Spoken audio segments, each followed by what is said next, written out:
o Davi Alcolumbre subiu aí a temperatura após a decisão do presidente Lula indicar Jorge Messias. Havia toda uma tensão desde o começo da semana, e aí veio uma decisão do ministro Gilmar Mendes relacionada aí à questão do impeachment de ministros do Supremo Tribunal Federal.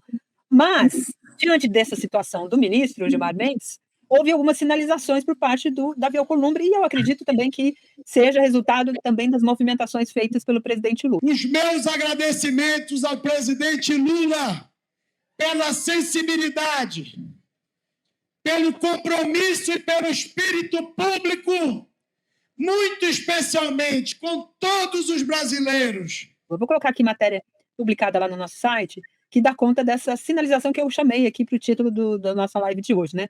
Alcolumbre acena para Lula e elogia a sensibilidade, compromisso e espírito público do presidente, isso num evento lá no Amapá.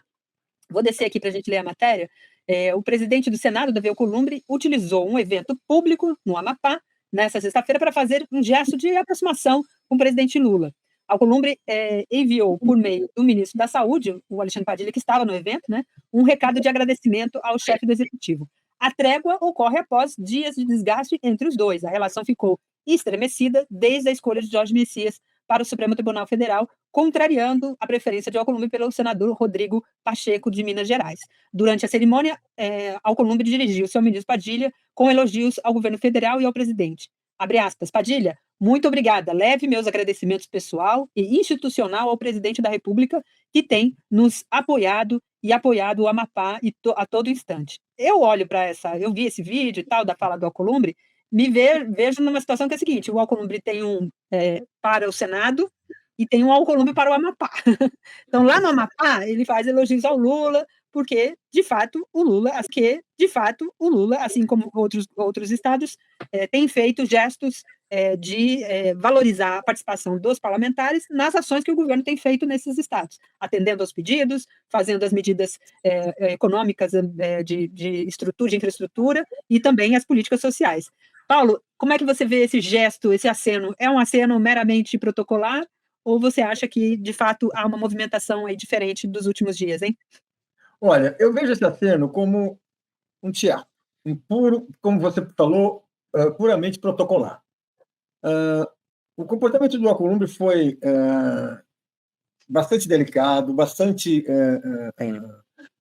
agressivo até, e ele não tinha outra alternativa a não ser procurar uma saída, um remendo, uma saída para se recompor com o presidente, que sempre teve uma postura absolutamente correta, civilizada, e eu diria até delicada, mesmo com seus adversários.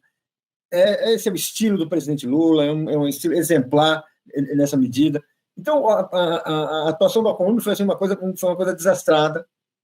E, agora, e a sua resposta da resposta fica aquela coisa de quem, no fundo, acho que não consegue pedir desculpa. Pede desculpa, admite o erro, mas imediatamente tenta dar uma estocada. Mas, assim, eu acho assim lamentável. Folena, você vê esse gesto da mesma maneira que o Paulo? Como é que você analisa, hein? Não, vejo da mesma maneira, Daniel. O Alcolumbre fez tudo de errado, né? Está fazendo tudo de errado. E o que é mais grave, né? Se revela assim, de uma previsibilidade total. Porque se ele foi contrariado na escolha do candidato dele para o Supremo, o presidente Lula escolheu outro, ele não precisava se manifestar da forma como ele se manifestou, fazendo beicinho, biquinho. Isso não é próprio de um político, do cargo que ele ocupa. Então, isso mostra que tanto ele quanto o presidente da Câmara são extremamente previsíveis. Eles não têm noção do que é exatamente, que na ciência política que nós estudamos, debatemos muito, os manuais de governabilidade, e que tratam um dos pontos centrais de um grande político é a imprevisibilidade. O Arthur Lira deu um grande exemplo agora na semana passada.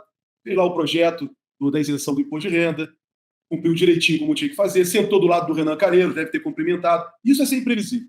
Isso surpreende. A política é marcada por isso. Mas o Davi Alcolumbre não tem feito isso. Olha aqui, Dani, eu estou com essa revista aqui. Olha aqui. Ela está escrito o seguinte: ó, a harmonia e independência entre os poderes são os pilares da democracia. Isso foi dito por Davi Alcolumbre em outubro, ou seja, praticamente mês passado, na revista Justiça e Cidadania, em que ele foi convidado para dar uma entrevista, após o julgamento de Bolsonaro, em que ele disse que o Supremo, com aquele julgamento, né, estava tentando restabelecer a harmonia dos poderes do Brasil. Ele fez completamente diferente. Quer dizer, ele não se mostrou aí imprevisível, ele se mostrou aí incapacitado, porque ele teve a indicação do Rodrigo Pacheco que ele queria. O presidente Lula não escolheu. Várias pessoas da ANE mesmo tinha uma candidata. A ANE defendia, né, que era uma mulher negra no Supremo Tribunal Federal. Várias entidades, várias pessoas apresentaram esse bloco. Mas a Constituição diz, Dani, que só o presidente da República é que tem a atribuição de escolher o ministro do Supremo Tribunal Federal. Mas ninguém. O que o presidente da República tem que fazer? Escolher o seu candidato, e o seu candidato tem que preencher os requisitos constitucionais. Ter 35 anos de idade, ser formado, ter conhecimento jurídico, ser formado em direito, ter uma reputação ilibada. Vai para o Senado. O Senado não tem que fazer juízo de avaliação de oportunidade de conveniência. Ele tem apenas que verificar se aquele candidato escolhido pelo presidente da República preenche os requisitos da Constituição. Não tem que sabatinar se a pessoa é evangélica, é da Umbanda, é católico, se é contra gay, se não é contra gay. Você não está no debate. Então, isso virou uma coisa aqui no Brasil contrário ao que previa a Constituição. Na verdade, nós estamos passando uma grande instabilidade democrática desde o final do segundo turno de 2014, quando a Aécio Neves resolveu questionar a vitória da presidenta Dilma. Isso se intensificou com o impeachment da presidenta Dilma. Ali houve a ruptura da Constituição, ali houve a ruptura da democracia, e depois disso, nunca mais a democracia no Brasil voltou a ter equilíbrio. As forças políticas e sociais, que é o ponto central da política, estão vivendo em total desequilíbrio no país. Teve prisão do presidente Lula, o Supremo fez vista grossa para o impeachment da presidenta Dilma, que a presidenta Dilma não cometeu nenhum crime. Nenhum crime ela cometeu. E o Supremo, né, ela entrou com o mandato de segurança, o Supremo não julgou. O Bolsonaro prenderam o presidente Lula indevidamente, o Bolsonaro foi eleito, uma irresponsabilidade a eleição de Bolsonaro, atacou por 4 anos a Constituição, mais de 100 pedidos de impeachment que não foram analisados. E você veja, Bolsonaro chegou ao cume, ao final, de atentar contra a Constituição, um golpe de Estado. E depois disso a gente não tem mais. A ordem democrática no Brasil não está funcionando como deveria. E aí, o orçamento impositivo, o Congresso invade nas atribuições do governo. Então, e o Supremo não quer declarar inconstitucional essas invasões das atribuições do governo, as emendas impositivas. Por outro lado, o parlamento ameaça o tempo inteiro o judiciário. E nós vamos vivendo esse jogo de desequilíbrio institucional no Brasil. Só o presidente Lula parece que é o adulto da sala e quer tentar botar o equilíbrio nas coisas, recuperar o Brasil, tentar estabelecer uma harmonia, mas ele é confrontado o tempo inteiro, seja pela classe dominante ou pelos seus representantes do governo, do parlamento, ou às vezes do próprio judiciário mesmo, que acaba confrontando o presidente Lula. Então, o presidente Lula é o adulto, Paulo, sabe aquele cara maduro que olha todo esse circo, toda essa desarmonia institucional e é atacado o tempo inteiro. Agora o presidente Lula comprou uma cruzada de enfrentamento ao crime organizado. Aí quando ele enfrenta o crime organizado, ele chegou perto de quem? Chegou perto dos parlamentares. Perto dos parlamentares. Veja, depois a gente pode comentar mais sobre isso aí, mas, Daiane, você me pergunta, postura do Davi Alcolumbre, Paulo está corretíssimo.